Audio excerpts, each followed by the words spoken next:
Washroom આવા શબ્દ school ટાઈમમાં આપણે બહુ વાપરતા હતા, પણ અલગ અલગ જગ્યા માટે અલગ અલગ રીતે યુઝ થાય છે. ફોર એન એક્ઝામ્પલ, વોશરૂમને તમે એરપોર્ટ પર યુઝ કરવું હોય તો it is called rest room. You can ask wear is the rest room please. આ જ શબ્દનો ઉપયોગ તમારે ઘરે યુઝ કરવો હોય તો તમે એને બાથરૂમ શબ્દ યુઝ કરી શકો છો.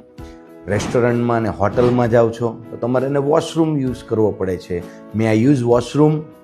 અને જ્યારે તમે પ્લેનમાં હોય કે રેલવેમાં હોય ત્યારે તમારે યુઝ કરવાનું છે lavatory. Where is the lavatory please. આવી જ રીતે આ બધા શબ્દોને અલગ અલગ રીતે યુઝ કરીને તમે તમારા ઇંગ્લિશને ઇમ્પ્રેસિવ બનાવી શકો છો. તમને એમ થતું હશે કે મને તો આ શબ્દ આવડી ગયા પણ બીજાને નથી આવડતા, હું આ શબ્દનો યુઝ કરીશ તો કેવી રીતે સામેવાળો સમજી શકે? તો એવા લોકોને આ વિડીયો અત્યારે જ શેર કરી દો, જેથી કરીને એ પણ વોશરૂમને અલગ અલગ રીતે યુઝ કરતા થઈ જાય. આવી રીતે ઇન્ફોર્મેટિવ ઇંગ્લિશ માટે ફોલો ઇંગ્લિશ વિથ ટેસ્કા.